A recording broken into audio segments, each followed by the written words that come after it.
Hello everyone, welcome to MKS Biovision. आज हम एक ग्रीन एल्गा के बारे में पढ़ने जा रहे हैं जो बीएससी पार्ट 1 बॉटनी सब्सिडियरी के लिए काफी इंपॉर्टेंट है। और इस एल्गा का नाम है कारा। कारा को हम स्टोन वर्ड के नाम से भी जानते हैं क्योंकि ये छूने में रफ लगता है। इसका external appearance due to deposition of calcium carbonate and magnesium carbonate on the surface of the plant body. इस तरह से इसीलिए हम इसको स्टोन वर्ड का नाम देते हैं। इसका जो क्लासिफिकेशन है, एक simplified classification, kingdom Plantae, division Charophyta, class Charophyceae, order Charales, family Characeae, genus Chara. कुछ इंडियन स्पीसीज के नाम दिए हुए हैं, कारा जिम्नोप्टिक्स, कारा जाइलेनिका एंड कारा वल्गरिस। लगभग 30 स्पीसीज होते हैं जो इंडियन होते हैं। इसमें से कुछ इंडियन स्पीसीज का यहाँ नाम दिया गया है। ये जो फैमिली कैरेसी है, इसके अंदर दो चीज आते हैं, कारा एंड नाइटेला, जो स्ट्रक्चरली काफी एक दूसरे से रिजेंबल करते हैं। अब देखते हैं कि कारा कहाँ पाया जाता है। This is the plant body of कारा। ये पाया जाता है कि सबमर्ज्ड एक्वेटिक प्लांट। कारा कोल्ड और एल्कलाइन वाटर में ज्यादा पाया जाता है, खास करके उस जगह पर जहां चूने की खान रहती है, वहां ये वाटर बॉडी में ये वाटर बॉडी के बॉटम पर ये एबंडेंटली प्रेजेंट रहता है। एंजियोस्पर्म से मिलता है जुलता है सॉरी, जिस तरह से एंजियोस्पर्म में रूट, स्टेम और लीफ पाया जाता है, उसी तरह से कारा में भी रूट, स्टेम और लीफ लाइक स्ट्रक्चर दिखाई पड़ता है। इसका थैलस स्ट्रक्चर या जो वेजिटेटिव स्ट्रक्चर है वो इस तरह से दिखाई पड़ता है कि जो plant body is divided into nodes and internodes. यहाँ देखते हैं ये नोड है और ये इंटरनोड है, तो समूचा प्लांट बॉडी नोड और इंटरनोड में डिवाइड किया हुआ रहता है। Lowermost node bears highly branched multicellular septate rhizoid. यहाँ जो लोअर मोस्ट नोड है, ये सबसे निचला नोड है, इस पर ब्रांच्ड राइजोइड पाए जाते हैं। और इस राइजोइड में क्या होता है, राइजोइड में ऑब्लिक सेप्टा होता है, ऑब्लिक सेप्टा। ब्रांच राइजोइड होते हैं। Oblique septa is a characteristic feature of Chara. Presence of oblique septa in rhizoid is the characteristic feature of Chara. तो राइजोइड कैसा होता है, multi cellular, highly branched and with oblique septa. जो upper most node है, bears dome shaped, dome shaped cell with nodal and internodal initial. जो upper most node है, ये इसका एपिकल मेरिस्टम के जैसा स्ट्रक्चर है। एपिकल मेरिस्टम में यहाँ क्या होता है, जो सबसे ग्रोइंग पार्ट, ये इसी सेल के डिवाइड करने से समूचे थैलस की लंबाई बढ़ती है। तो ये डोम सेपेट सेल जो है ये मेरिस्टेमेटिक होता है और ये डिवाइड करते रहता है। देखिए, ये फर्स्ट टाइम डिवाइड किया तो नोडल इनिशियल या एनआई से हमने लिखा है नोडल इनिशियल, और दूसरा इंटरनोडल इनिशियल को बनाया है। एक डिवीजन में ट्रांसवर्स डिवाइड किया है डोम सेप्ट सेल ने, दो तरह का सेल बनाया है।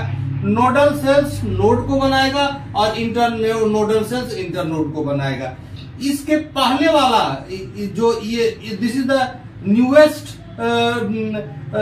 Cell nodal initial. इसके जो पहले वाला है उस डिवीजन में देखिए, ये जो नोडल इनिशियल है वर्टिकल डिवीजन के द्वारा प्राइमरी लेटरल्स को भी बना रहा है। प्राइमरी लेटरल्स को वर्टिकल और ट्रांसवर्स डिवीजन से बना रहा है, और इसके नीचे ये नोडल सेल है।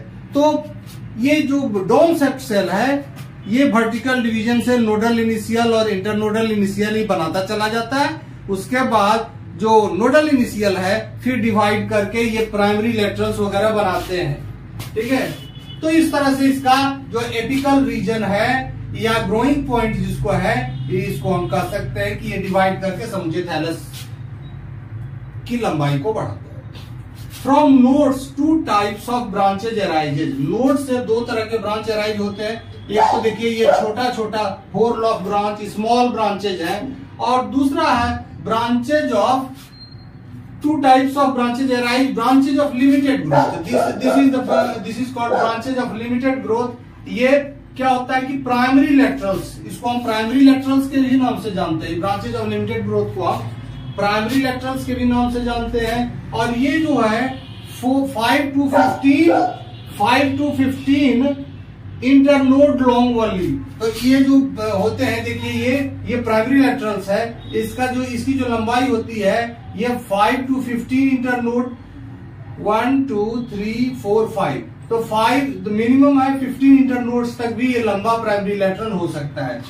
Branches of limited growth grows like main stem, ये जो है branches of limited unlimited growth है, यानी कि इसकी जो लंबाई है इस अनलिमिटेड है, ये बढ़ता रहता है। और किससे बढ़ेगा, तो डोम शेप्ड सेल, इसी तरह का स्ट्रक्चर यहाँ भी है और यहाँ भी है एपेक्स रीजन में, और ये समोथैलेमस को बनाता चला जाता है। तो दो तरह के ब्रांचेज पाए जाते हैं नोडल रीजन से। एक तो छोटे छोटे ब्रांच होते हैं ब्रांचेज ऑफ लिमिटेड ग्रोथ, और दूसरा होता है branches of unlimited growth. Branches of unlimited growth ये मेन एक्सिस की तरह ग्रो करता है, ये जो मेन एक्सिस है ठीक उसी तरह से ये ग्रो करता है। Now come to the internal structure of nodes and internodes. ये देखिए यहाँ जो नोड्स होता है, ये जो नोड होते हैं इसके सेंट्रल में एक लार्ज सेल होता है जिसको सेंट्रल सेल कहते हैं, और बाहर की तरफ छोटे छोटे सेल होते हैं जिसको पेरी सेंट्रल या पेरिफेरल सेल कहते हैं। तो यहाँ देखिए पेरी सेंट्रल या पेरिफेरल सेल, यहाँ नोड का रीजन है और स्मॉल ये पेरी सेंट्रल सेल है, और यहाँ भी पेरी सेंट्रल सेल है। डिफरेंस क्या है कि जो नोडल रीजन है उसमें a pair of central cell is present, whereas in internode only a single large cell is present with prominent nucleus। तो इस तरह का होता है। अब पेरीसेंट्रल cell divides and redivides to produce cortical cell towards upper side as well as lower side। इसके अतिरिक्त पेरीसेंट्रल cell ही divide करता है और बनाता है प्राइमरी लेटरल्स को और ब्रांचेज ऑफ अनलिमिटेड ग्रोथ को। तो ये पेरीसेंट्रल के डिवीजन से ही कॉर्टिकल सेल भी बनता है, साथ ही साथ जो ब्रांचेज होते हैं ब्रांचेज ऑफ लिमिटेड ग्रोथ और ब्रांचेज ऑफ अनलिमिटेड ग्रोथ के सेल्स बनते हैं। हम देखते हैं कि प्राइमरी लेटरल्स कैसा दिखता है, या प्राइमरी लेटरल्स कैसा दिखता है, या ब्रांचेज ऑफ लिमिटेड ग्रोथ कैसा दिखता है। तो ये प्राइमरी लेटरल्स है। प्राइमरी लेटरल्स में हम देखते हैं ये भी कॉर्टिकेटेड होता है। ये जो पेरीसेंट्रल सेल से यहाँ कॉर्टिकेशन होता है, इसमें भी पेरीसेंट्रल सेल होता है और सेंट्रल सेल होता है। साथ ही साथ इसमें जो नोड, ये भी नोड्स और इंटरनोड्स में बटा रहता है। नोड से, इसके नोड से, यानी कि जो प्राइमरी लेटरल्स के नोड से यूनिसेलुलर फिलामेंट निकलते हैं जिसको स्टिप्यूलोड या सेकेंडरी लेटरल कहते हैं। इसको क्या कहते हैं, स्टिप्यूलोड या फिर सेकेंडरी लेटरल कहते हैं, जो इसके इंटरनोड से निकलता है।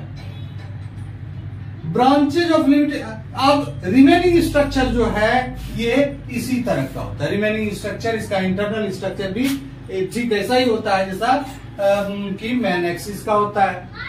This is all about the vegetative structure of the thallus. इसके रिप्रोडक्शन के बारे में हम लोग नेक्स्ट क्लास में देखेंगे। Okay, thank you.